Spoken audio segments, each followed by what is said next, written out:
Assalamualaikum warahmatullahi wabarakatuh. Saya Nurlela SPD, calon guru penggerak angkatan 11 Kabupaten Bekasi, asal instansi SMA Negeri 1 Serang Baru. Pada kesempatan ini ingin menyampaikan laporan aksi nyata modul 1.4 budaya positif, di mana tempat pelaksanaannya SMA Negeri 1 Serang Baru, hari atau tanggal pelaksanaannya Senin 19 Agustus 2024, waktu 13.30 sampai dengan selesai dengan metode kegiatan luring. Berikut video pelaksanaannya. Selamat menyaksikan.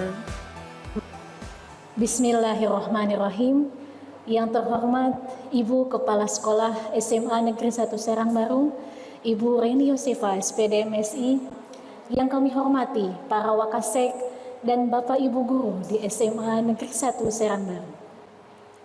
Pada hari ini, Senin 19 Agustus tahun 2024, akan diadakan kegiatan dari calon guru penggerak Angkatan 11 Kabupaten Bekasi asal instansi SMA Negeri 1 Serang Baru, yaitu Ibu Nurlela SPD, terkait diseminasi aksi nyata modul 1.4 budaya positif. Adapun susunan acara pada kegiatan kita hari ini, yang pertama pembukaan, kedua sambutan dari kepala sekolah atau yang mewakili, yang ketiga, pemaparan dari calon guru penggerak Angkatan 11 Kabupaten Bekasi asal instansi SMA Negeri 1 Serang Baru, yaitu oleh Ibu Nurlela SPD. Yang keempat, diskusi dan tanya jawab. Yang kelima, penyampaian refleksi. Dan yang terakhir, doa dan penutup. Baiklah Bapak dan Ibu, untuk memulai kegiatan kita pada hari ini, marilah kita buka acara ini dengan pembacaan basmalah bersama-sama. Bismillahirrahmanirrahim. Semoga kegiatan diseminasi aksi nyata modul 1.4 terkait budaya positif berjalan dengan lancar hingga selesai. Amin, amin ya Allah ya Rabbal Alamin. Acara selanjutnya yaitu sambutan oleh pimpinan sekaligus membuka acara pada kegiatan kita hari ini. Kepada Bapak Yudi Permana MPD, dengan segala hormat kami persilahkan.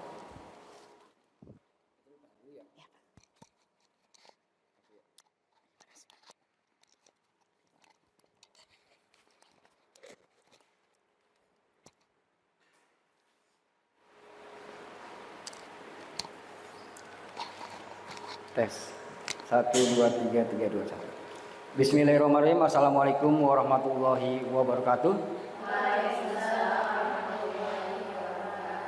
Alhamdulillahirabbil alamin wassalatu wassalamu asrofil anbiya'i wal mursalin walhamdulillahirabbil alamin. Asyhadu an la ilaha illallah wa la syarikalah wa asyhadu anna abduhu wa rasuluhu kalimat syukrillah kalimat zikrillah alhamdulillahirabbil alamin. Yang saya hormati Ibu Bapak tenaga pendidik dan juga tenaga pendidikan SMA Negeri 1 Serang Baru, yang insya Allah hari ini kita akan mengikuti salah satu pengembangan keprofesian sebagai tenaga pendidik, yaitu kita akan melaksanakan kegiatan aksi nyata calon guru penggerak angkatan 11, yaitu Bu Nurlela, yang akan melaksanakan kegiatan diseminasi, yaitu terkait tentang budaya positif, yaitu langkah-langkah bagaimana kita melakukan coaching segitiga restitusi untuk menyelesaikan masalah, baik itu masalah dengan sesama rekan ataupun juga masalah pada saat pembelajaran. Yang saya hormati Ibu Kepala Sekolah SMA Negeri 1 Serang Baru atau yang mewakili, yang kami hormati, yang saya banggakan rekan-rekan sekalian. Alhamdulillahirabbil alamin, SMA Negeri 1 Serang Baru adalah SMA yang luar biasa. SMA Negeri 1 Serang Baru adalah SMA yang masuk dalam program sekolah penggerak angkatan 2 tahun 2022. Jadi sejak tahun 2022 SMA Negeri 1 Serang Baru adalah sekolah pelaksana PSP, yang alhamdulillah dengan menjadi sekolah penggerak SMA Negeri 1 Serang Baru ini telah menghasilkan Bapak Ibu guru yang luar biasa dalam pengembangan pendidikan dalam rangka meningkatkan kualitas pendidikan. Di antaranya saat ini kita telah memiliki 2 fasilitator bagi PGP. Kemudian juga kita memiliki 1 pengajar praktik. Kemudian kita memiliki kurang lebih ada sekitar 9 guru penggerak di SMA Negeri 1 Serang Baru. Ini menunjukkan prestasi yang luar biasa dan mudah-mudahan Ibu Bapak nantinya semua di sini terdorong untuk sama-sama kita meningkatkan layanan pendidikan dengan mengikuti keprofesian berkelanjutan. Salah satunya adalah dengan melaksanakan atau mengikuti program guru penggerak yang insya Allah akan bermanfaat buat kita semua. Nah, hari ini saya akan membuka sebuah kegiatan yang luar biasa. Salah satu kegiatan yang harus dilakukan oleh calon guru penggerak terkait dengan pendidikan guru penggerak, yaitu melaksanakan apa yang disebut dengan aksi nyata. Nah, hari ini Ibu Nurlela, teman kita semua, akan melaksanakan aksi nyata dalam modul 1.4, yaitu terkait dengan budaya positif, ya, yaitu terkait dengan aksi diseminasi, terutama terkait dengan pelaksanaan segitiga restitusi, Bu, ya, yaitu bagaimana menyelesaikan masalah dalam proses pembelajaran, di mana dalam segitiga restitusi ini kita diminta pada saat penyelesaian masalah itu adalah melakukan tindakan penyelesaian dengan segitiga restitusi, yaitu kita menggali bagaimana siswa atau teman kita yang melakukan kesalahan itu justru nanti setelah kita coaching dengan segitiga restitusi akan menemukan kekuatan baru bagi dirinya untuk bisa memperbaiki keadaan. Jadi paradigma dalam penyelesaian masalah kita tidak menyalahkan siswa atau rekan, tetapi kita menggali potensi bagaimana siswa atau teman sejawat itu bisa terdorong untuk mengidentifikasi kesalahan dan kemudian dia menemukan solusi terbaik dan menemukan teknik atau cara bisa mengatasi masalah tersebut. Bahkan mungkin setelah menyelesaikan masalah dia bisa lebih baik menemukan dirinya dan bisa lebih baik untuk berprestasi. Kurang lebih seperti itu yang akan disampaikan oleh Ibu Nurlela tadi, Bu Nurlela. Mudah-mudahan ini bermanfaat buat kita, bermanfaat buat peserta didik. Saya atas nama perwakilan pimpinan mengucapkan selamat pada Bu Nurlela yang telah sampai pada tahap modul 1.4 ini. Mudah-mudahan lancar sampai dengan akhir. Dan kita semua wajib mendukung kesuksesan bagi teman kita semua yang memang ingin mengembangkan diri. Dengan mengucapkan Bismillahirrahmanirrahim, aksi nyata diseminasi tentang budaya positif modul 1.4 saya nyatakan dibuka. Terima kasih semuanya. Assalamualaikum warahmatullahi wabarakatuh.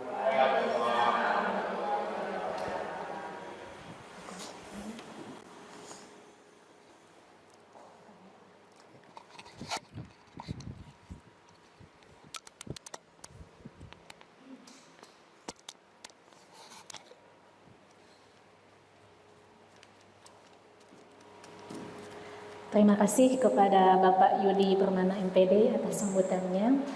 Acara selanjutnya kita akan lanjut kepada pemaparan dari calon guru penggerak Angkatan 11 Kabupaten Bekasi asal instansi SMA Negeri 1 Serang Baru terkait diseminasi aksi nyata modul 1.4 budaya positif. Kepada Ibu Nurlela SPD dengan segala hormat disilahkan.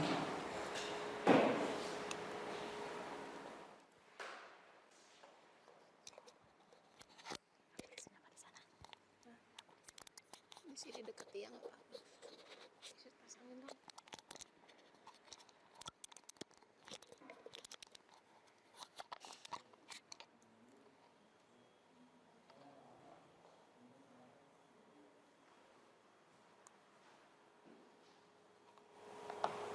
Bismillahirrahmanirrahim. Terima kasih banyak kepada Ibu Siti Mariam selaku pembawa acara terkait aksi nyata diseminasi budaya positif. Oke, mohon izin. Assalamualaikum warahmatullahi wabarakatuh.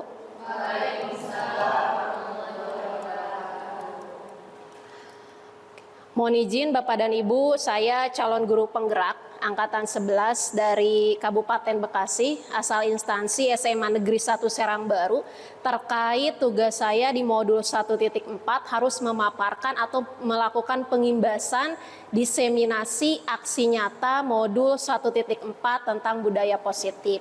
Oke, saya lihat dari sini pojok sayap kanan dan sayap kiri tampak wajah-wajah yang menegang ya, walaupun bajunya sudah merah meriah tapi dari wajah-wajahnya menegang. Oke, Oke, boleh kita biar rileks sebentar dulu. Kita bisa, karena waktu sudah makan jam siang itu rawan-rawan mengantuk ya. Oke, boleh berdiri semua dulu Bapak dan Ibu. Oke, kita di sini mau main tepuk-tepuk ya. Oke, di sini ada tepuk pagi, itu adalah 2. Kemudian tepuk siangnya 2 kali tepuk pagi. Nah, di sini kan ada guru matematika nih, berarti berapa tepuknya? 4. Kalau tepuk malam kan waktunya tidur, tepuk pagi dikali 0 berapa? Nah, tapi kita harus membunyikan shh. Nah, gitu ya, mulai ya. Ini ada kan suaranya? Oke, tepuk siang. Tadi tepuk paginya 2, tepuk siangnya 2 kali tepuk pagi. Nah kan, ya jadi kalau nggak berdiri ini masih hawa-hawa ngantuk ya. Ini harus sesuai dengan bajunya, oke ya. Oke, tepuk siang. Nah, oke, kalau belum ada yang kompak akan terus diulang. Tepuk pagi, tepuk siang, tepuk malam. Oke, tepuk tangan untuk kita semua. Nah, kan dari sini kan wajah-wajahnya sesuai dengan warna nuansa bajunya. Ya tadi saya lihat di sini antara tegang, ini mau diapain? Aduh, saya harus ngapain ya? Ternyata kita di sini berbagi praktik baik saja, saling sharing gitu ya. Karena saya pun sama-sama belajar. Tentunya di sini nanti Bapak dan Ibu akan menemukan suatu inspirasi untuk kita pecahkan bersama. Oke, baiklah, di sini aksi nyata diseminasi budaya positif. Nah, di sini di modul 1.4 saya harus melakukan pengimbasan terkait 8 poin ini. Di mana 8 poin di sini adalah yang pertama, paradigma stimulus respon kepada pendekatan teori kontrol, yang kedua disiplin positif, yang ketiga nilai kebajikan, keempat motivasi perilaku manusia, yang kelima kebutuhan dasar manusia, yang keenam posisi kontrol restitusi, ketujuh keyakinan kelas, dan yang kedelapan segitiga restitusi. Cukup banyak 1-8. Pasti pemikirannya pulang jam berapa? Oke, insya Allah cepat ya. Nanti asalkan kita berperan aktif dari 8 poin ini, insya Allah tersampaikan dan kita di sini bisa berbagi praktik baiknya. Oke, yang poin pertama paradigma stimulus respon, pendekatan dengan teori kontrol. Oke, slide selanjutnya. Nah, di sini di poin yang pertama itu ada bagaimana seseorang bisa berubah dari paradigma stimulus respon kepada pendekatan teori kontrol. Nah, di sini jadi sebelum kita masuk ke budaya positif, sebelum kita masuk ke disiplin positif, ada suatu perubahan berpikir atau paradigma. Nah, di sini ada yang berubah nih dari paradigma stimulus respon ke pendekatan teori kontrol. Perubahannya gimana? Kalau selama ini kita itu melihat orang lain itu sama. Apa yang dipikirkan kita, pasti orang lain pun sama seperti saya pemikirannya. Kesannya apa yang menurut kita bagus, pokoknya semua orang lain pun akan sama pemikirannya seperti saya, bagus. Padahal kan belum tentu, semua orang punya pandangan yang berbeda-beda. Nah, pandangan yang berbeda-beda ini adalah harus kita rubah dari stimulus respon ke teori kontrol di sini. Artinya apa? Kita tidak bisa mengendalikan orang lain. Ya, apa yang kita lihat ini kebaya merah, menurut saya merah cabai, merah marun akan berbeda dengan orang seni dalam memandang merah. Oh, perpaduan antara warna apa dengan apa akan menghasilkan merah, gitu ya. Jadi di sini teori kontrol di sini adalah suatu pendekatan atau paradigma berpikir yang memfasilitasi bahwa setiap pemikiran orang itu memiliki perbedaan. Nah, di sini disajikan contoh ada stimulus respon. Realitas kebutuhan sama, sedangkan teori kontrol setiap kebutuhan kita berbeda, gitu ya. Itu pemikiran yang dulu, yang respon dengan yang berkaitan dengan yang kontrol. Kemudian yang kedua, semua orang melihat hal yang sama, padahal setiap orang memiliki gambaran yang berbeda. Ya, itu adalah tadi 2 contoh dan selebihnya disajikan dalam tabel.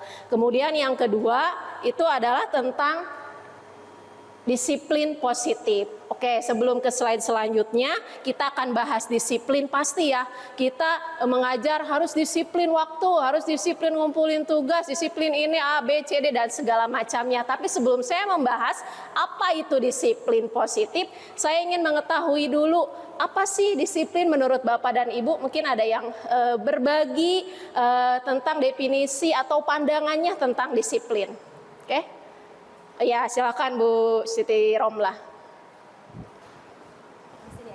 Ya.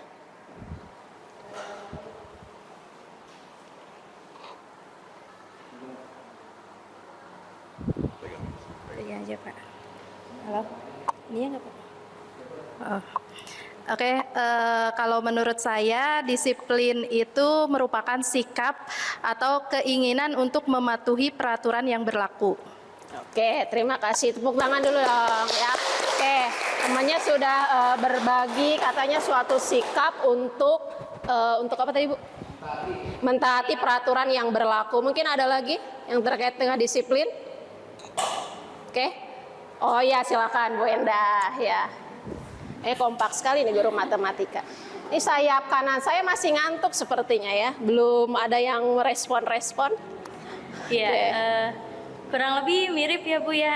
Jadi disiplin itu menurut saya mentaati peraturan yang berlaku gitu, sama kurang lebih sama gitu. Iya. Bedanya mungkin ke Bu Romlah tadi keinginannya, kalau saya lebih aksinya gitu. Oh ya. Oke, terima kasih.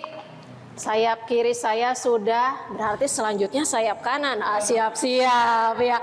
Oke, terima kasih. Sebelum kita masuk ke disiplin positif, tadi dari pemaparan Ibu Siti Romlah yang sudah berbagi apa itu disiplin positif, serta dari Bu Endah. Kalau Bu Romlah itu lebih menitik beratkan kepada keinginan ya yang ada dalam dirinya, tetapi kalau yang untuk Bu Endah melakukan aksi nyatanya atau realnya untuk melakukan penerapan suatu disiplin.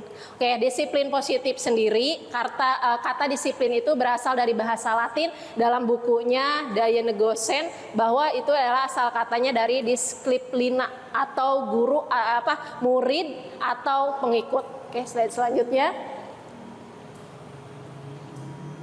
Nah, oke, disiplin sudah.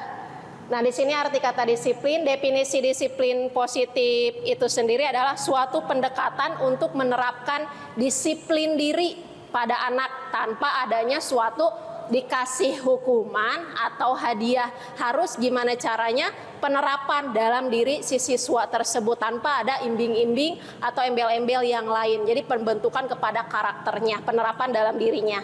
Nah, kemudian ada tujuan dari disiplin positif itu sendiri adalah motivasi pada murid untuk menjadikan dirinya sendiri, untuk menjadi dirinya sendiri dengan menerapkan nilai-nilai kebajikan atau yang dipercayainya. Gitu ya. Oke, selanjutnya. Nah, ini ya yang tadi ya, Daya Negosen, bahasa Latin yang artinya murid atau pengikut. Slide selanjutnya. Nah, slide selanjutnya di sini tujuannya ya tadi ya, menanamkan motivasi pada murid kita untuk menjadikan mereka yang menginginkan dan menghargai dirinya sendiri ya. Dengan melakukan disiplin positif, mereka itu bisa menghargai dirinya sendiri, bisa menjadi dirinya sendiri dengan menerapkan nilai-nilai yang diyakininya. Nah, kemudian memiliki motivasi intrinsik yang akan berdampak jangka panjang. Oke, selanjutnya. Nah, ini ada kata-kata motivasi. Sebelum kita masuk ke poin motivasi, di sini tadi kan ada suatu nilai-nilai yang diyakini ya. Ada tujuan dari disiplin positif itu adalah ada berdasarkan nilai-nilai yang diyakini. Nilai yang diyakini itu nilai apa? Nilai yang diyakini itu adalah diistilahkan dengan nilai kebajikan. Nah, nilai-nilai kebajikan di sini adalah nilai-nilai positif yang dipercayai dan dijalankan oleh setiap individu yang ingin dicapai. Nilai kebajikannya apa saja? Banyak ya. Tapi saya di sini saya munculkan 6 dimensi profil pelajar Pancasila. Kenapa? Karena yang berkaitan dengan sekolah serta kurikulum yang berlaku pada SMA Negeri 1 Serang Baru sudah menggunakan kurikulum merdeka, di mana harus menerapkan profil pelajar Pancasila ada 6 dimensi. Jadi ini merupakan nilai kebajikan. Ya, nilai-nilai positif, nilai-nilai baik yang ingin dicapai oleh setiap individu. Dan ini besar harapan kami kepada siswa-siswi SMA Negeri 1 Serang Baru dapat memiliki profil pelajar Pancasila ini, di mana ada 6 dimensi. Yang pertama, beriman dan bertakwa kepada Tuhan Yang Maha Esa, mandiri, bernalar kritis, kreatif, bergotong royong, dan berkebinekaan global. Ini adalah kelanjutan dari setelah terbentuknya disiplin positif, ada suatu nilai atau keyakinan yang diyakini, diistilahkan dengan nilai kebajikan. Ya, nilai kebajikan banyak macamnya, tetapi yang diterapkan di sekolah itu adalah, khususnya dengan kurikulum Merdeka, itu adalah profil pelajar Pancasila yang sudah mengcover 6 dimensi. Oke, sebelum ke slide selanjutnya, di poin 4 itu adalah kita ketemu motivasi. Ya, sebelum ke slide selanjutnya, sayap kanan saya yang belum. Oke, kalau belum kita bahas motivasi lebih lanjut lagi yang terkait dengan budaya positif di suatu sekolah, apa sih definisi atau pandangan Bapak dan Ibu terkait motivasi? Ya, tadi kan sayap kiri sudah 2 ya, berarti tinggal sayap kanan. Atau mau diborong semua sama sayap kiri? Ada yang terkait berbagi praktik tentang motivasi? Oh iya, mewakili sayap kanan. Oke, luar biasa ya. Ya, cukup panas sayap kanan, nggak mau kalah, soalnya sudah 2-0 nih. Oke. Iya, baik, terima kasih.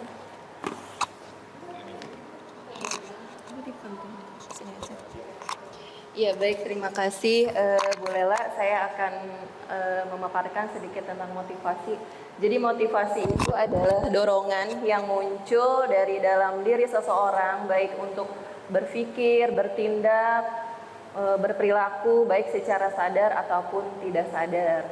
Kemudian motivasi juga ada yang misalnya secara sadar dia dari dalam diri, yaitu motivasi intrinsik, ada juga motivasi yang berpengaruh dari luar, yaitu motivasi ekstrinsik, seperti itu. Oke, tepuk tangan ya. Oke, ada lagi sekalian mungkin dari masih sayap kanan. Ya, Bu Mona sepertinya sudah, oh iya, sudah bersiap-siap. Ya. Oke, sudah mulai panas ya. 2 sama berarti. Ya, sebenarnya hampir mirip ya dengan jawaban Bu Tia tentang motivasi. Ada dorongan yang memang muncul dalam diri seseorang. Nah, tadi dorongan tersebut bisa memang karena faktor dari luar diri individu yang tadi kita sebut dengan motivasi eksternal atau ekstrinsik ya. Dan satu lagi adalah motivasi yang memang ada di dalam individu itu sendiri, gitu, tanpa terpengaruh dari pihak manapun. Nah, ini yang kita sebut dengan motivasi intrinsik atau motivasi internal. Seperti itu barangkali, Bu. Terima kasih. Oke, terima kasih ya. Oke, alhamdulillah akhirnya sama ya, sayap kanan dan sayap kirinya. Oke, saya seperti pemandu permainan. Oke, terima kasih, tadi banyak sekali, ternyata inilah bukti dari pengimbasan kita di sini berbagi hal-hal yang baik. Tadi luar biasa dari Bu Tias sama dari Bu Mona, bahwa suatu tindakan ada yang disadari, baik yang disadari atau tidak disadari gitu ya. Kemudian ketika dibagi lagi jenisnya, ada motivasi yang ada dalam diri seseorang, ada juga yang terpengaruh dari orang lain. Salah satunya misalnya terinspirasi gitu ya. Misalnya Bu Mona kan diam-diam bisa terinspirasi dari kedisiplinan Pak Yudi, gitu kan bisa jadi ya. Jadi ada motivasi eksternal yang diambil dari seseorang, hal yang baik tanpa kita sadari, kita menjalaninya. Oh, berarti ada faktor X-nya dari luar diri kita. Oke, selanjutnya, tapi pembahasan di sini yang berkaitan dengan motivasi budaya positif itu adalah menurut buku Diane Gossen, dalam bukunya menyatakan ada 3 motivasi ya, 3 motivasi perilaku manusia. Yang pertama, saya itu untuk menghindari ketidaknyamanan atau dihukum. Ya, kedua itu adalah untuk mendapatkan imbalan atau penghargaan dari orang lain. Yang ketiga, untuk menjadi orang yang mereka inginkan dan menghargai diri sendiri dengan nilai-nilai yang mereka percaya. Nah, nilai-nilai yang mereka percaya kita sambungin lagi yang tadi baru kita bahas, itu adalah nilai-nilai kebajikan. Maksud dari nilai-nilai yang mereka percaya ini ya. Ya, nilai-nilai yang dipercaya itu adalah nilai kebajikan, nilai positif yang ada pada diri individu yang diharapkan oleh suatu individu dan dijalankan. Nah, untuk ruang lingkup sekolah atau siswa itu adalah profil pelajar Pancasila yang mencakup 6 dimensi gitu ya. Jadi kalau ada siswa, saya menjalankan motivasi tersebut ingin menerapkan nih nilai-nilai kebajikan atau yang dipercayai itu adalah nilai positif atau nilai kebajikan. Oke, selanjutnya. Nah, poin yang kelima, saya harus menyampaikan kebutuhan dasar manusia. Yang pertama itu bertahan hidup atau survival.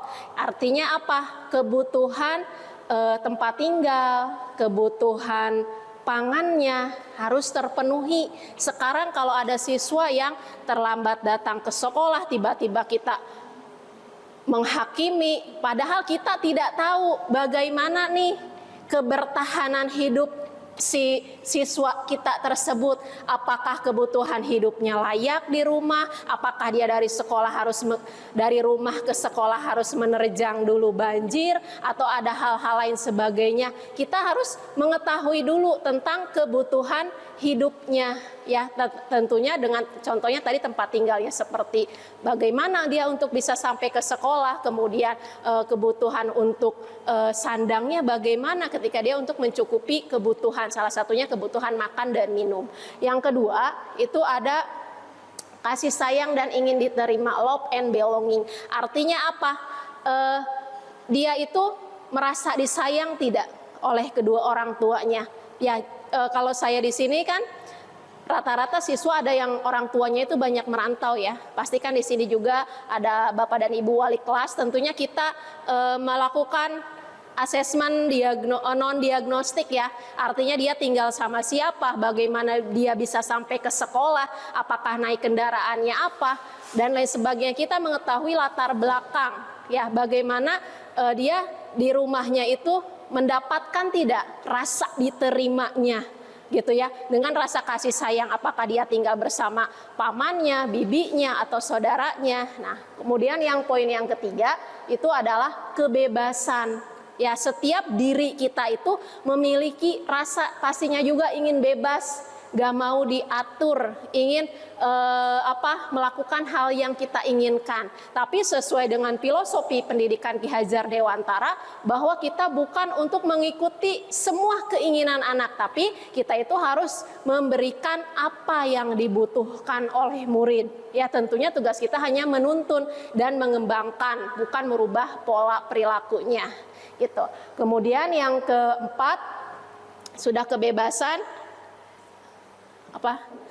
kesenangan. Oh, berarti setiap anak itu perlu fun atau kesenangan. Dia dari rumah ke sekolah pastikan tujuannya pastinya ingin belajar secara umum, tapi pasti ketika ditanya kalau alasan 1 sampai 20 pasti ingin bermain, ingin curhat, ingin melakukan hal yang ingin disukai, ingin makan seblak bersama atau lain sebagainya. Pasti ada rasa ingin menemukan dalam diri seseorang itu kesenangan.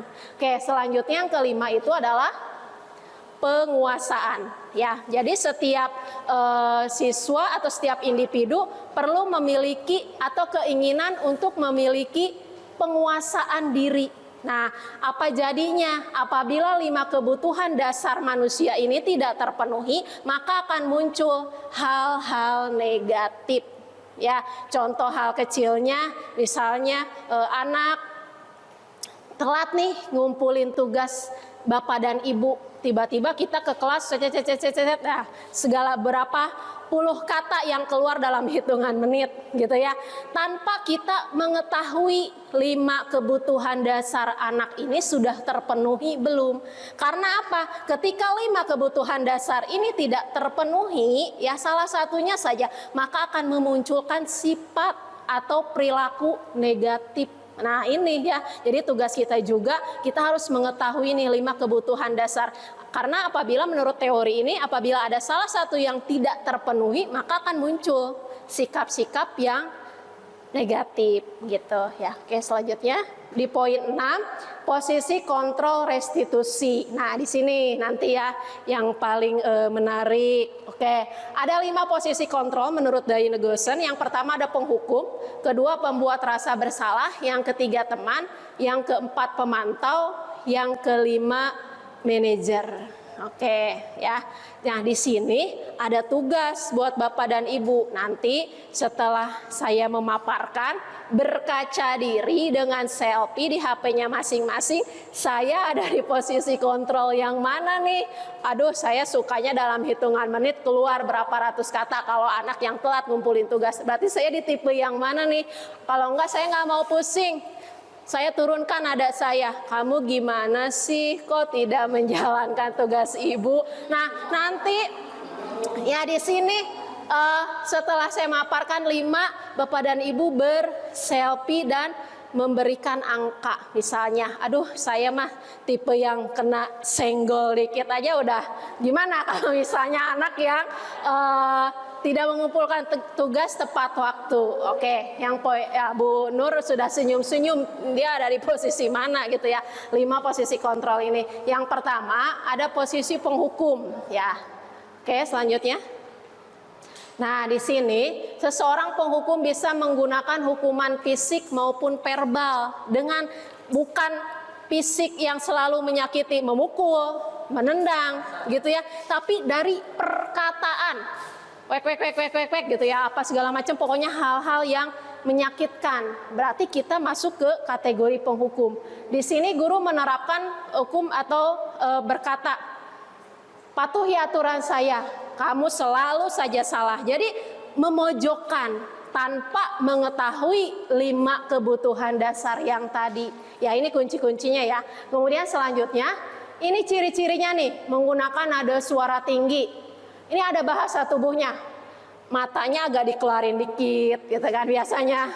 Nah gitu ya, karena mempengaruhi jadi agak keluar tuh, agak melotot dan jarinya menunjuk-nunjuk atau menghardik atau menghakimi. Terlambat lagi, pasti terlambat lagi gitu ya. Jadi ada penekanan, suaranya tinggi, ekspresi mukanya juga, matanya tadi agak melotot. Nah, oke, selanjutnya di sini. Nah, hasilnya kemungkinan murid itu apakah dia berubah? Tidak. Justru yang dihasilkan produknya muridnya menjadi mempunyai sifat pedendam. Hati-hati yang bawa kendaraan baik motor maupun mobil nih. Karena apa? Menurut penelitian ini sampai bisa merusak atau menusuk ban dari kendaraan Bapak dan Ibu. Oh, berarti kalau saya menerapkan seperti itu berdasarkan riset atau penelitian ini ya, murid mendendam, bersifat agresif, bisa menjadi kembali duduk dia mencoret-coret bukunya atau mejanya, saking nggak apa ya, kalau bahasanya nggak mengekspresikan. Ibaratnya kalau usia seperti ini udah dewasa, mereka dimarahi di depan umum itu sudah tidak bisa. Jadi mereka itu gengsinya cukup tinggi, harus internal kita berdua atau di ruang konseling. Oke, selanjutnya ada teori pembuat rasa bersalah. Kalau tadi yang penghukum, nada suaranya tinggi, kemudian ekspresi mukanya, matanya agak dikeluarkan, padahal hasilnya agak-agak sipit, pokoknya agak melotot. Nah, kalau di pembuat rasa bersalah, di posisi ini guru bersuaranya lemah lembut, ya, tapi nyakitin gitu ya. Nah, jadi gimana caranya si anak itu merasa bersalah banget? Kamu gimana sih? Ibu kan sudah bilang tugasnya, kumpulinnya, dudetnya lemah lembut ya, tapi berujungnya menyakitkan ya gitu. Ini adalah teori pembuat rasa bersalah. Ibu sangat kecewa sekali dengan kamu. Jadi kalau kita di pojokan seperti itu, walaupun kita tidak dipukul, kita tidak ditunjuk-tunjuk seperti orang penghukum, tapi itu cukup mengena. Apalagi kalau anaknya tipenya yang baperan, perasa ya. Iya, mungkin seperti Bu Nur ya, baperan atau perasa. Nah, terus kata-katanya lemah lembut gitu, tapi dia sangat memojokkan si anak tersebut dengan bahasa-bahasa lembut dia gitu ya. Oke, nah kemudian kunci yang ketiga untuk pembuat rasa bersalah, poin kedua. Nah, pembuat rasa bermasalah ini dia dengan cirinya nadanya memelas, halus, sedih, bahasa tubuhnya menghampiri anak. Nak, kamu kenapa sih mengecewakan ibu lagi gitu. Jadi gimana caranya membawa suasana anak itu terenyuh, tapi anak itu merasa aduh iya nih saya udah ngecewain banget gitu ya, due date-nya tanggal berapa saya tidak mengerjakan, bahkan belum mengerjakan, bahkan telat mengumpulkan gitu. Nah, hasilnya apa? Kalau di pembuat rasa bersalah ini, murid akan merasa bersalah. Kemudian menjadi orang yang gagal, tidak sanggup membahagiakan orang lain lagi. Jadi ini khawatir juga kalau yang psikisnya itu, kan kalau sekarang itu dikenal dengan generasi strawberry ya. Artinya buah strawberry kan dia di tempat yang panas melunak, apalagi tempat dingin juga dia melembek gitu kan ya. Artinya mentalnya beda dengan zaman-zamannya Bu Diah Puspita gitu kan ya, dengan zaman-zamannya Bu Diah Mona. Artinya mereka itu mentalnya lemah. Jadi takutnya ketika kita memberikan suatu pembuat rasa bersalah ini, mereka melampiaskannya telah membuat kekecewaan sama orang lain, bisa melakukan hal-hal yang di luar nalar kita, hal-hal yang tidak diinginkan. Oke, yang poin ketiga. Nah, ini posisi teman. Dia itu jadi ketika kita ada murid yang melakukan suatu kesalahan, tapi gimana caranya kita ini ingin menjadi sahabat dia, ingin menjadi teman, tapi ini ada positif dan negatifnya. Kalau yang positifnya itu, anak itu jadi bisa lebih terbuka, penyebab dia memberikan suatu, kenapa dia bisa melakukan kesalahan. Tapi negatifnya dia akan terus terfasilitasi. Nanti juga dibantu sama bapak dan ibu wali kelas saya. Kalau saya ada masalah, bapak dan ibu kelas saya selalu pasang badan, gitu ya. Nah, tapi ini nada suaranya ramah, akrab, sambil bercanda. Kamu kenapa sih kerjain tugas ibu lama sekali, nggak suka ya sama tugas ibu. Jadi lebih kepada membawa anak ke bercanda gitu, dengan bahasa tubuh yang mendekati anak. Nah, dengan senyum, tapi beda halnya ya. Ada yang matanya agak dikeluarkan, ada yang suaranya lemah lembut, ini ada yang sambil bercanda juga.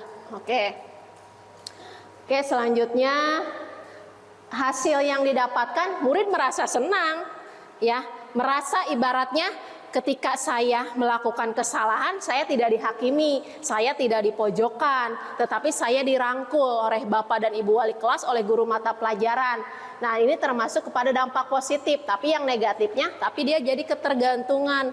Nanti juga wali kelas saya membackup kalau saya ada apa-apa, gitu ya.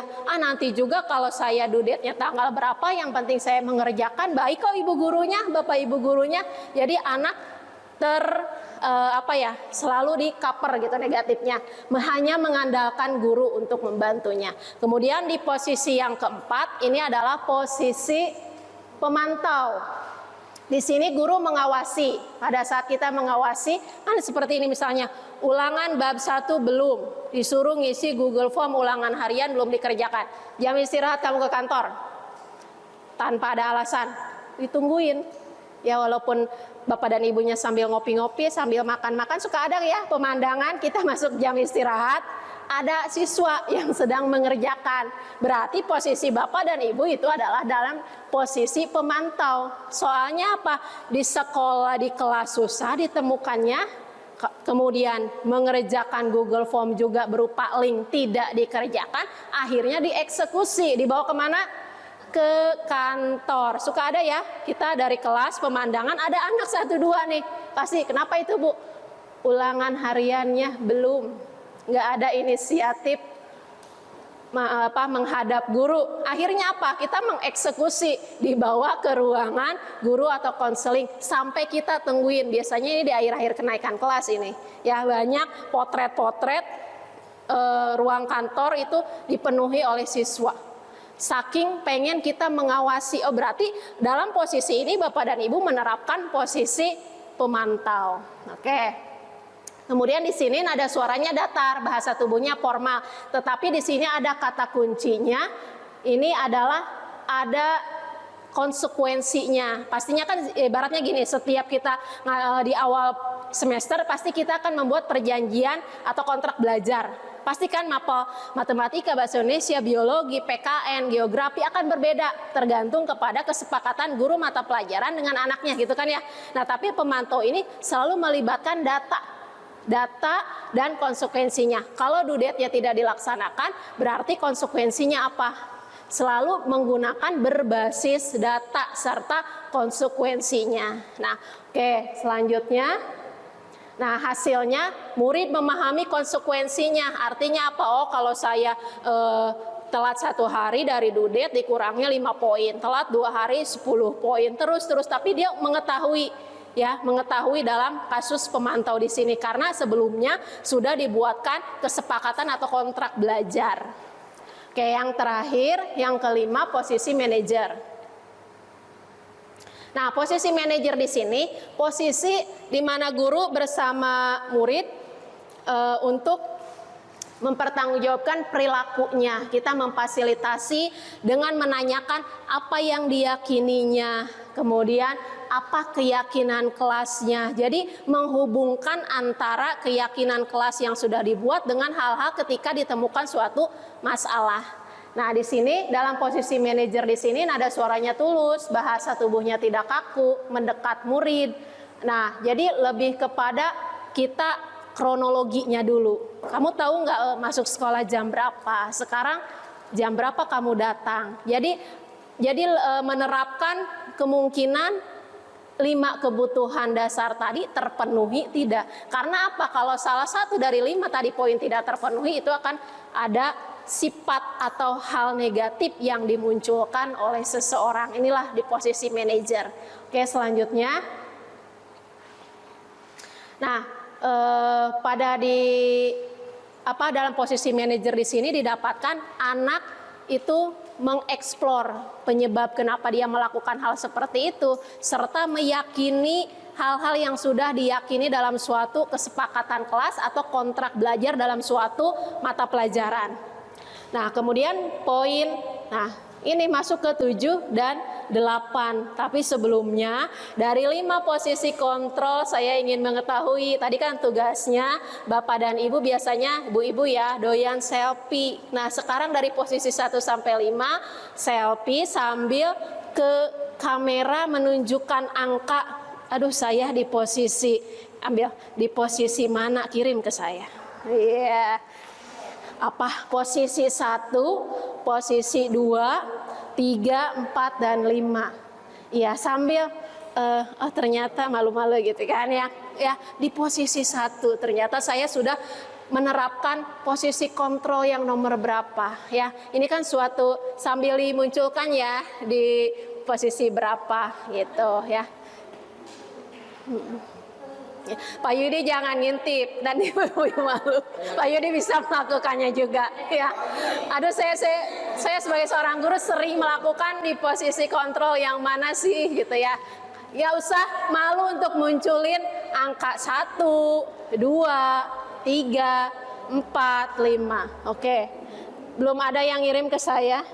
Ini dikirim loh ke saya buat bahan refleksi. Iya, jadi ada hasil nih setelah ikut berbagi praktiknya Bu Lela di CGP ini.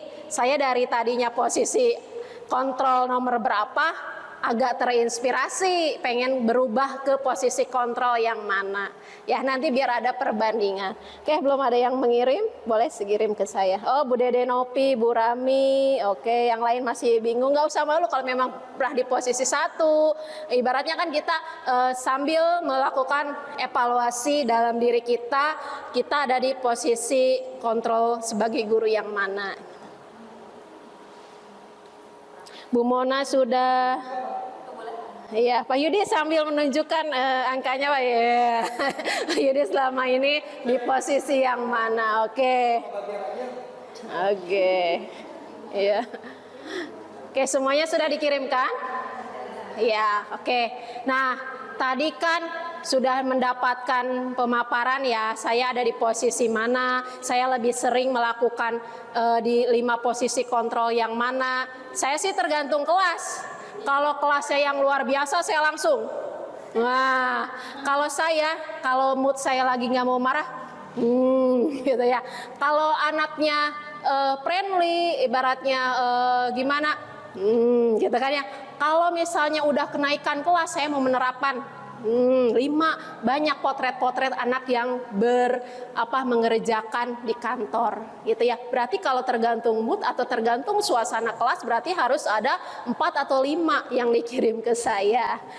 Posisi 1 gitu kan ya, kontrol 1, 2, 3, 4, 5. Oke, tadi foto yang pertama, dokumentasi yang pertama. Nah, dokumentasi yang kedua, harapan. Harapan ketika saya sudah mendapatkan pemaparan dengan ciri-ciri yang tadi, ternyata posisi yang mana sih yang akan saya terapkan kepada siswa-siswi saya ketika menghadapi suatu masalah, hal-hal kecil saja, suatu impian atau harapan di posisi mana. Silahkan berselfie ria lagi, dikirim ke saya lagi. Ya, jadi biar ada perbandingan. Ya, kalau Bu Mona kayaknya banyak, dia tergantung kelas. Kalau kelasnya yang luar biasa langsung. Kalau yang kelasnya friendly, 3 gitu ya. Kalau dudetnya kenaikan kelas langsung. Wah, gitu ya. Oke, ini adalah suatu harapan pengen di posisi mana ya dari kelima posisi kontrol tadi ya. Pak Yudi tidak boleh menyontek ke Banis. Iya. Oke. Sudah ya? Sudah mengirimkan harapan atau ke yang nomor 2-nya? Oke. Yang sudah mengirimkan. Oke, Bu Dia Puspita, Bu Mona, Bu Enda, Bu Romla, terus Bu Anissa, Bu Tias. Oke ya, sambil berselfie dan menunjukkan angka yang ingin diharapkan. Oke ya, sekalian berefleksi. Oke, terima kasih. Masih ada 2 poin lagi yang akan saya paparkan. Tinggalkan dulu HP-nya karena tetap harus berfokus ke saya dulu ya. Ada 2 poin lagi. Yang pertama di poin yang nomor 7. Nah, ini kayaknya operator udah pengen udahan. Ya, ada poin yang ke-7, ada keyakinan kelas, nilai-nilai kebajikan yang diyakini oleh kelas untuk menumbuhkan motivasi intrinsik dan budaya positif di kelas. Nah, kita kan di sini banyak ya Bapak dan Ibu wali kelas yang membuat keyakinan kelas atau kesepakatan kelas di kelasnya masing-masing. Kelas Bu Endah 12 IPA 1 akan berbeda keyakinannya dengan Bu Romlah di kelas berapa Bu? 10, 9. Karena kalau kelas 10 itu daya rasa ingin tahunya tinggi sekali. Beda dengan hal yang kelas 12, ada perintah langsung eksekusi kerjakan.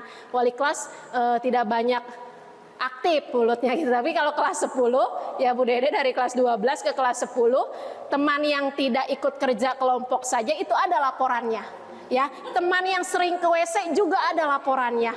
PJ yang tidak menjalankan tugasnya ada juga laporannya. Ya bagus gitu kan ya. Jadi akan berbeda dengan karakter anak kelas 10, kelas 11 dan kelas 12 gitu. Walaupun sama instansinya SMA Negeri 1 Serang Baru, tetapi untuk keyakinan kelas antara kelas jangankan untuk 10, 11, 12 beda jenjang.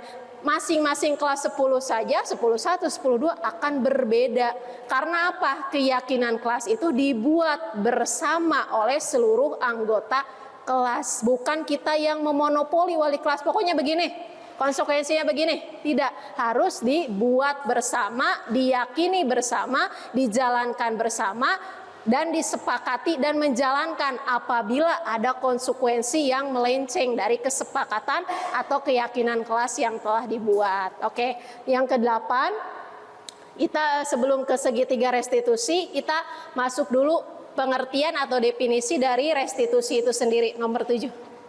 Slide sebelumnya.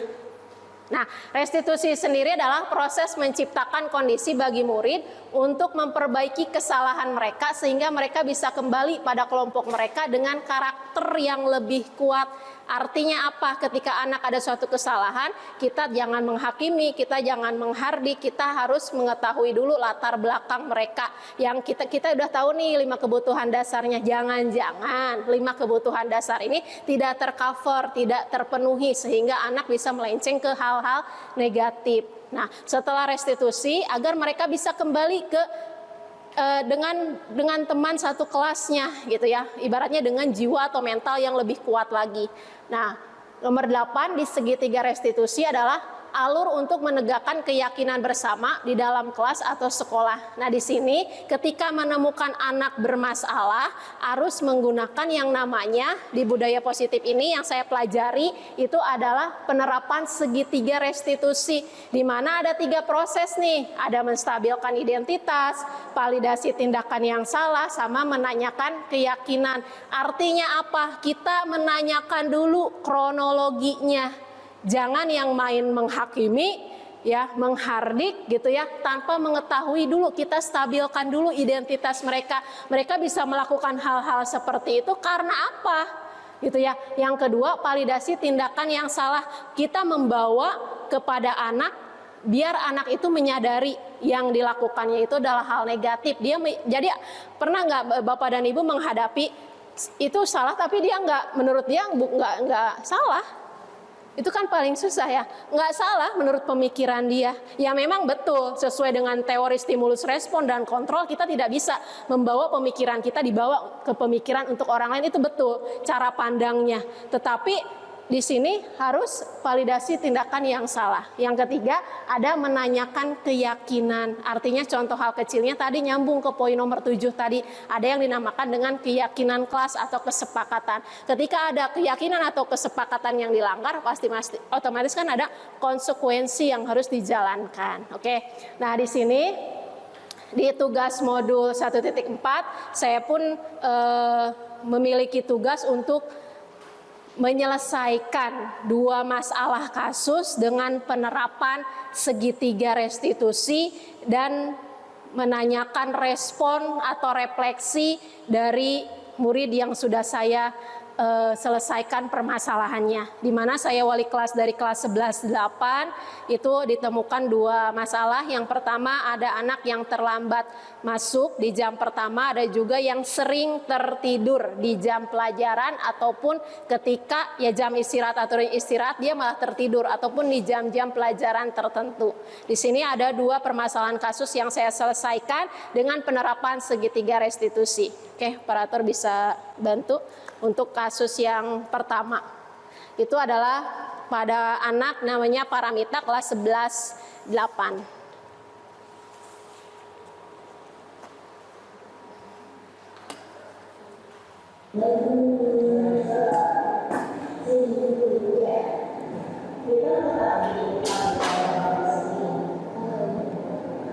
Suaranya kencengin.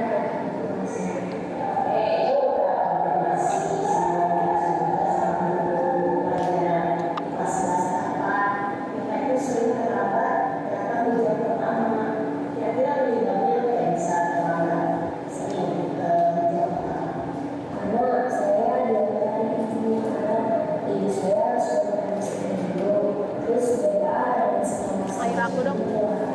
Air. Air. Nyakukan ini.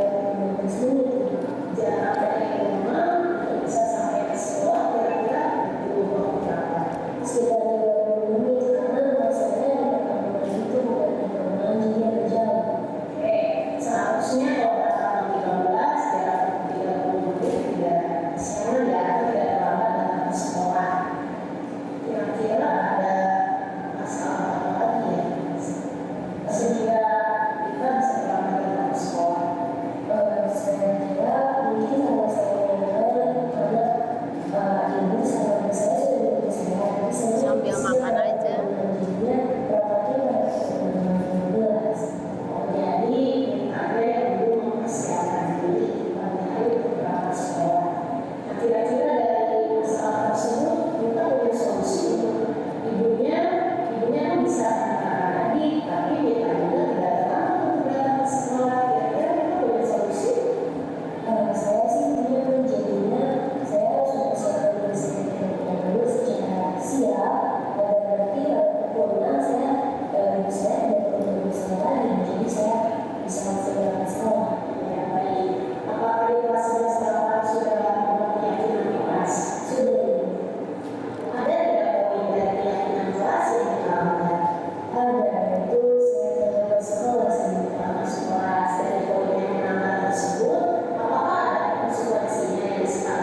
Tadi aku udah dipotong-potong kan.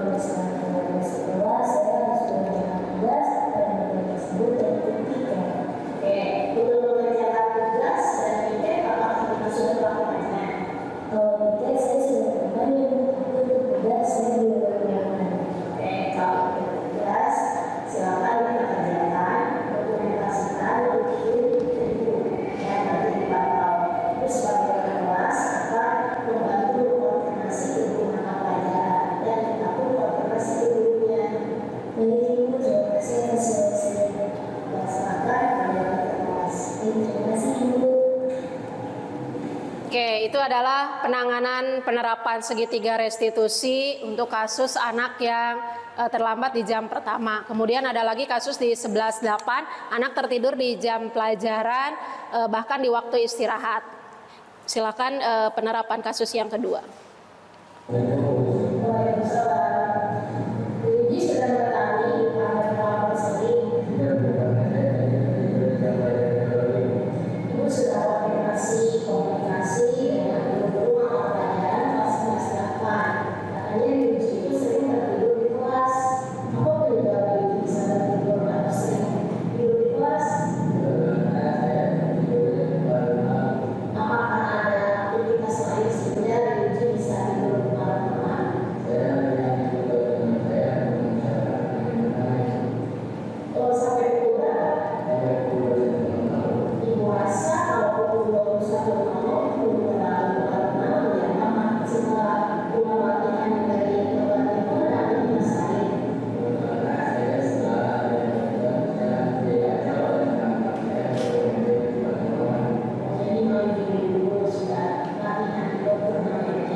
Itu aja.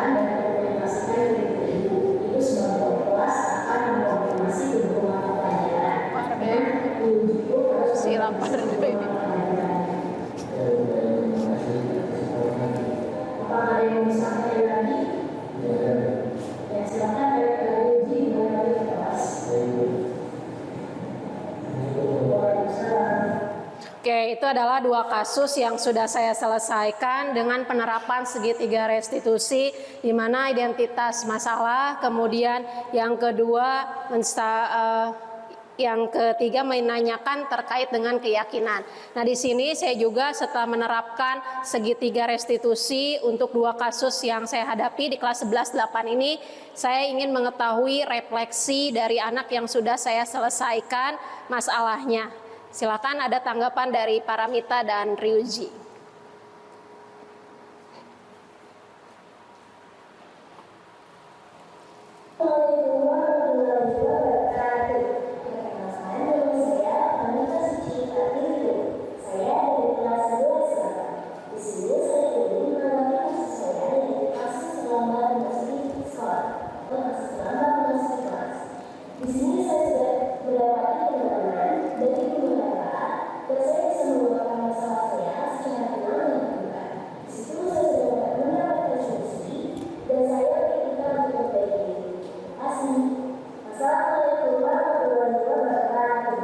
Selanjutnya tanggapan dari Ryuji yang tertidur di jam pelajaran atau refleksinya.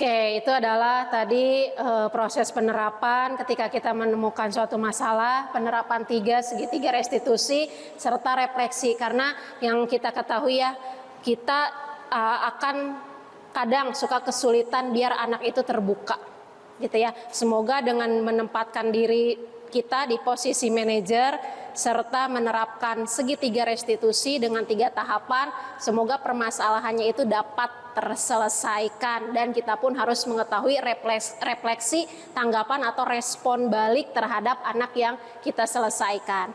Oke, alhamdulillahirabbil alamin, pemaparan dari saya terkait pengimbasan aksi nyata modul 1.4 budaya positif sudah selesai. Sekarang kita mungkin ada yang ingin didiskusikan, ditanya jawab, mungkin nanti yang terakhir baru refleksi ya. Dimana masih ada yang ingin didiskusikan terkait tadi 8 poin yang sudah saya sampaikan di slide yang nomor 2, Bu Tia. Slide yang nomor 2. Nah, sudah nomor 2.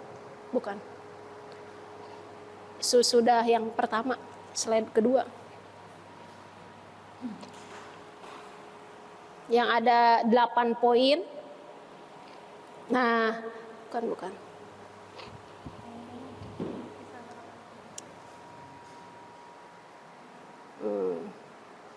Nih.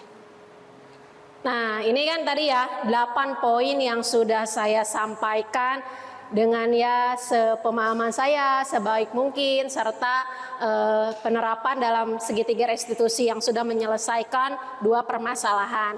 Nah, di sini masih ada yang ingin kita diskusikan atau tanya jawab atau kita di sini sharing-sharing saja. Siapa tahu dari Bapak dan Ibu ada masalah yang belum terselesaikan dengan anaknya atau apa hal-hal lainnya.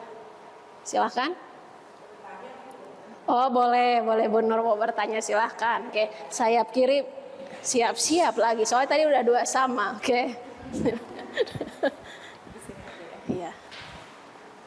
Sayap kiri. Ada.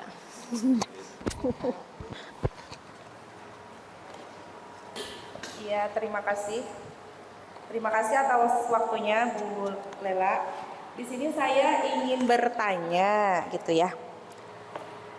Yang tadi sudah dijelaskan oleh Bu Nurlela, apakah yang dimaksud dengan paradigma stimulus respon dan teori kontrol? Dan dari kedua tersebut gitu ya, manakah yang paling efektif dalam pembelajaran pada saat ini?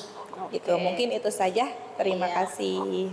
Oke. Terima kasih Bu Nur, ingin masih mendiskusikan paradigma stimulus respon dengan pendekatan teori kontrol. Mungkin ada satu lagi atau penanya. Oh iya, nih masih di sayap kanan lagi, boleh ya. Mungkin saya tampung dulu ya, nanti biar sekalian. Silakan. Duduk saja nggak apa-apa ya? Iya, baru ada suaranya nih, Bu Dia. Potong.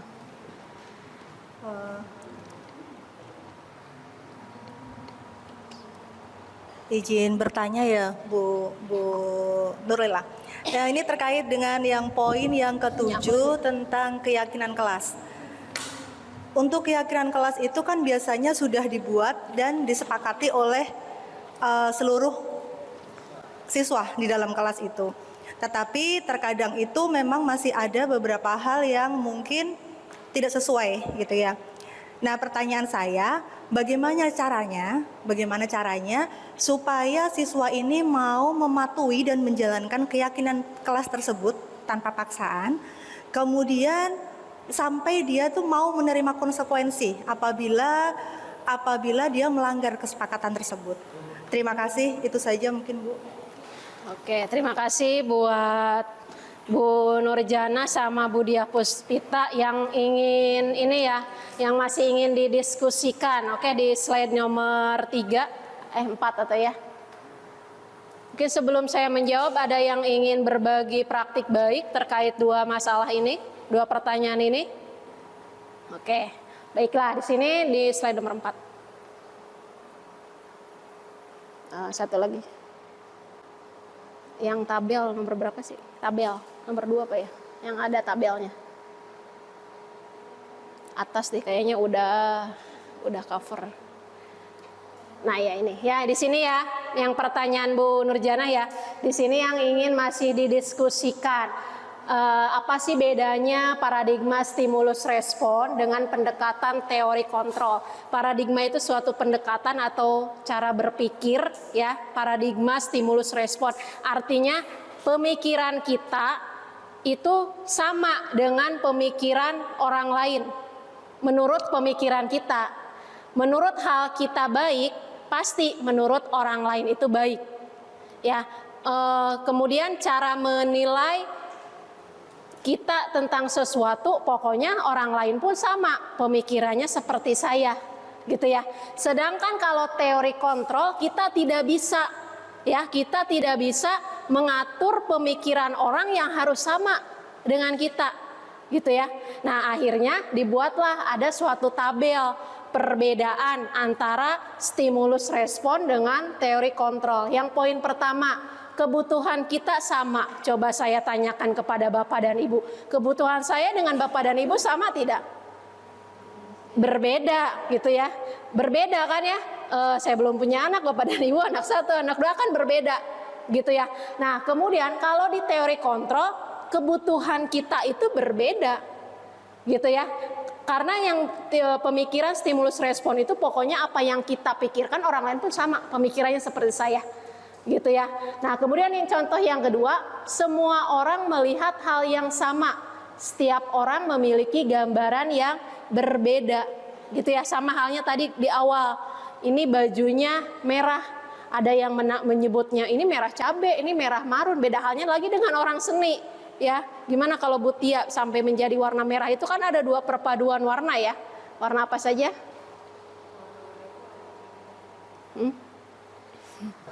Tadi belum ada suara nih operator nih ya.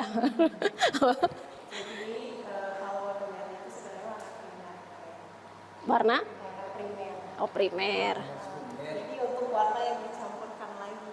Iya gitu. Ya, jadi akan berbeda kan ya. Kata Bu Romlah, ini mah merah marun, ini mah merah cabe. Lah beda lagi pemikiran dengan orang seni, ternyata merah itu warna primer, akan berbeda.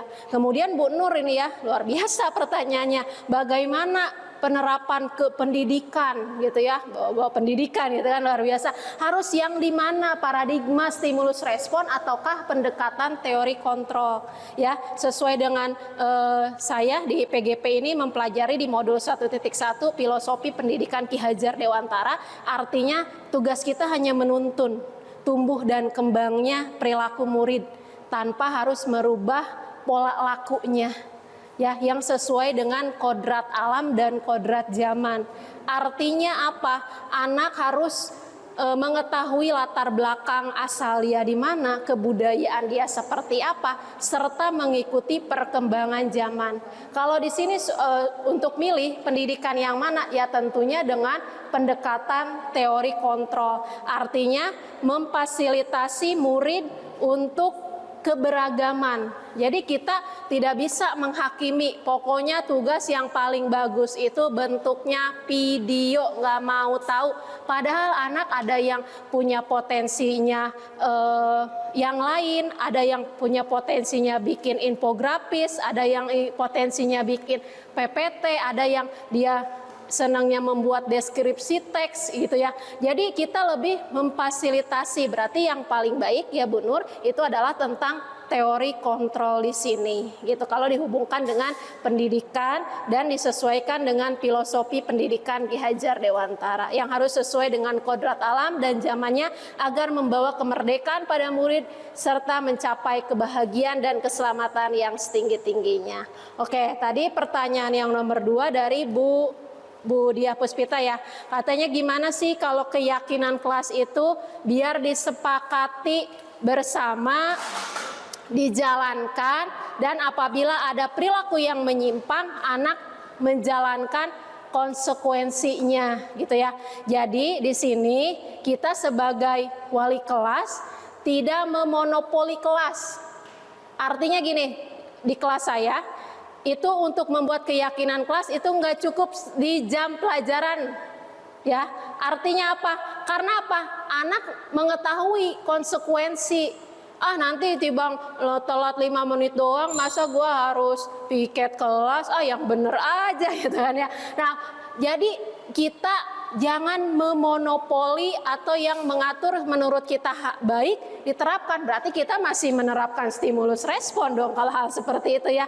Jadi gimana caranya kita memfasilitasi, ayo kesepakatan ini kita buat, yang menjalaninya kalian, yang menjalankan konsekuensi apabila melenceng dari kesepakatan ini pun kalian. Jadi kita ibaratnya hanya menuntun gitu wasitnya. Karena jujur aja di kelas 11-8 itu untuk membuat keyakinan kelas banyak dikuranginya. Karena apa? Karena mereka akan takut dengan konsekuensi yang apabila dilanggar dari kesepakatan kelas tersebut. Gitu ya. Bagaimana Bu Dia Puspita dan Bu Nurjana? Masih ada yang ingin didiskusikan kembali? Oke, saya rasa cukup ya 2 pertanyaan atau ada yang hal lain? Oke, sekarang 2-0 lagi ya. Ada seperti permainan. Oke, sekarang kita selanjutnya saya ingin mengetahui refleksi ya dari Bapak dan Ibu setelah saya memaparkan tadi 8 poin yang ada di modul 1.4 terkait budaya positif. Saya ingin mengetahui nih refleksi dari Bapak dan Ibu setelah mendapatkan pengimbasan atau praktik baik dari modul yang saya pelajari. Ada? Ingin melakukan refleksi? Oke, silahkan Bu Dia Mona Lisa. Oh iya, biar menang sayap kirinya. Kok pindah sih? Wah. Terima kasih atas waktunya. Alhamdulillah, teman-teman yang mungkin saya pribadi setelah mendengarkan pemaparan atau diseminasi dari Ibu Nurlela terkait dengan disiplin positif, barangkali sebenarnya kita semua sudah menjalankan itu ya, karena kan secara menjadi guru pun kita udah lama gitu. Cuman mungkin di sini kita punya paradigma baru, punya pemikiran baru terkait terutama tadi ada beberapa ilmu baru yang kita dapatkan dari segitiga restitusi, kemudian membuat keyakinan kelas, motivasi dan sebagainya. Satu hal yang menginspirasi buat saya pribadi terutama adalah ketika kita menyelesaikan permasalahan yang menimpa anak kita, karena kita kan sebagian wali kelas di sini Bapak Ibu ya. Nah, mungkin ada beberapa anak yang memang bermasalah di kelas kita. Ya walaupun mungkin masalahnya macam-macam, tapi biasanya masalahnya kan nggak terlalu berat ya. Seperti biasanya itu tugasnya telat kayak gitu. Jujur saya sendiri ketika ada tugas anak itu yang telat ya saya mainnya poin gitu Bu. Pokoknya yang ngumpulin sekarang dapat nilai tambah gitu ya. Terus kalau misalnya kumpulinnya besok nilainya kurangin 5, padahal kita nggak tahu kenapa dia sampai terlambat mengumpulkan tugasnya. Nah tadi kan kita sudah dapat ilmunya tuh, kita tanya dulu ada 3 langkah gitu ya Bu Nurlela kalau nggak salah ya. Pertama itu apa ya, pertama ada identitas gitu dah, pokoknya kita tanya dulu kenapa, stabilkan identitas. Kemudian validasi kesalahannya, kemudian terakhir adalah kembalikan anak untuk meyakini keyakinan kelasnya. Itu sih menurut saya ilmu baru buat saya, terutama semoga nanti bisa diterapkan di kemudian hari. Terima kasih. Oke, terima kasih buat Bu Dia Mona. Oke, selanjutnya ada yang ingin refleksi kembali? Oh iya, kayaknya biar sama nih, aduh. Kalau nggak pindah, kemungkinan sayap kanan ya. Oke. Ya, mungkin refleksi dari saya setelah mendengarkan penjelasan dari Bu Nurlela, saya sebenarnya cukup tertarik tentang segitiga restitusi ya Bu ya, terutama penerapan pada anak-anak yang bermasalah di kelas gitu ya, karena ya memang selama ini mungkin belum terlalu diterapkan ya segitiga restitusi itu. Jadi mulai sekarang berarti harus menanyakan dulu alasannya kenapa melakukan seperti itu, dan mudah-mudahan ketika segitiga restitusi ini diterapkan, anak itu bisa menyadari dari dalam dirinya sendiri gitu kesalahannya itu, sehingga nantinya itu tidak akan diulangi lagi gitu. Terus untuk posisi kontrol guru, tadi kan ada 5 ya Bu ya. Saya sebenarnya mau kirim banyak fotonya. 1 sampai 5. Karena betul Bu, tergantung kelasnya juga. Kadang saya jadi teman, kadang saya jadi pemberi rasa bersalah gitu ya. Nah, tapi lebih dominannya mungkin saya sebagai teman ya, karena anak-anak juga kadang ngerasa udah deket, jadi iya gitu, terlalu dekat juga gitu. Terus untuk kedepannya mungkin saya ingin mencoba di posisi yang kelima ya Bu ya, yaitu sebagai manajer.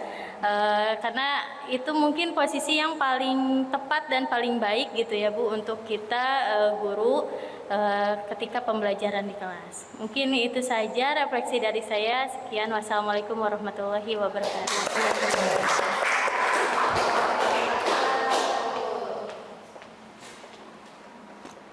Oke, akhirnya sayap kanan dan sayap kiri punya skor yang sama. Oke, terus sudah nyiapin hadiah, tapi berimbang ya kayak dikeluarin. Oke, nah di sini tadi ada refleksi dari peserta pengimbasan terkait tentang apa ilmu yang saya pelajari di modul 1.4. Saya pun ingin melakukan refleksi juga. Saya pun sama sebelum menjalani guru penggerak ini. Ya, jadi saya juga jadi senyum-senyum sendiri. Oh iya, saya juga pernah di posisi penghukum, saya juga pernah di posisi teman, saya juga di posisi pemantau sampai udah nanti istirahatnya nanti aja, langsung kerjain di kantor. Berarti saya lagi menerapkan posisi pemantau.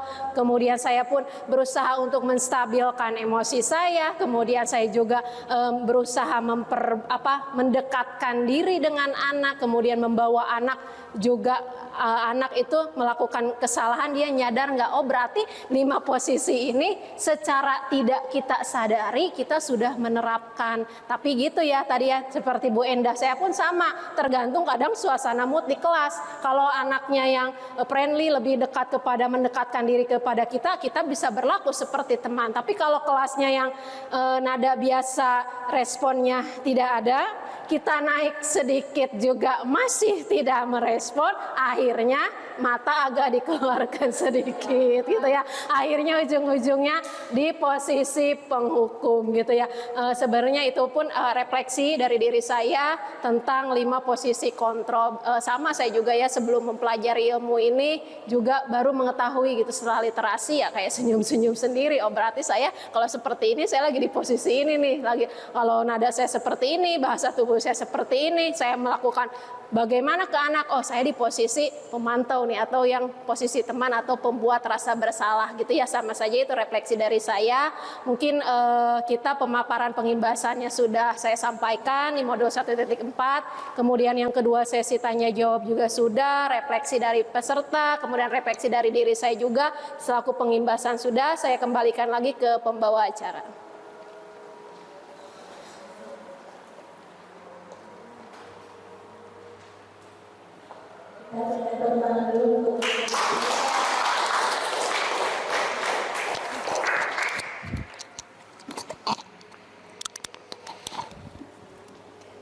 Terima kasih kepada Ibu Nurlela SPD selaku calon guru penggerak Angkatan 11 yang telah menyampaikan pemaparan materinya terkait disiplin positif.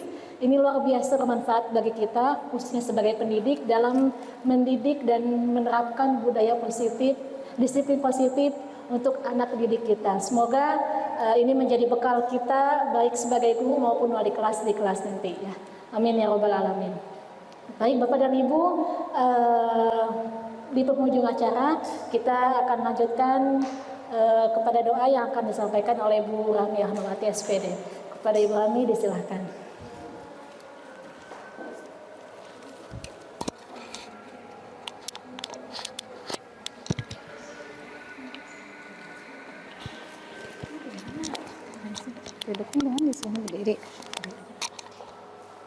Ya, Assalamualaikum warahmatullahi wabarakatuh. Baik Bapak Ibu, marilah kita angkat kedua tangan kita, mudah-mudahan banyak manfaat dari tadi pemaparan dari Ibu Nurlela. Bismillahirrahmanirrahim. Alhamdulillahirabbil alamin, hamdan syakirin, hamdan na'imin, hamdan yu'afi ni'amahu wa yukafi'u mazidah. Ya Rabbana lakal hamdu kama yanbaghi li jalali wajhikal karim wa azimi sultanik. Allahumma salli ala sayyidina Muhammad wa ala ali sayyidina Muhammad Allahumma inna nas'aluka salamatan fid din wa afiyatan fil jasad wa ziyadatan fil ilmi wa barakatan fil rizqi wa taubatan qoblal maut wa rahmatan i'dal maut wa maghfiratan ba'dal maut. Allahumma hawwin alaina fi syakaratil maut wan najata minan nar wal afwa i'dal hisab. Rabbana atina fid dunya hasanah wa fil akhirati hasanah wa qina adzabannar. Subhanaka rabbika rabbil izzati amma yasifun wassalamun alal mursalin walhamdulillahi rabbil alamin. Assalamualaikum warahmatullahi wabarakatuh.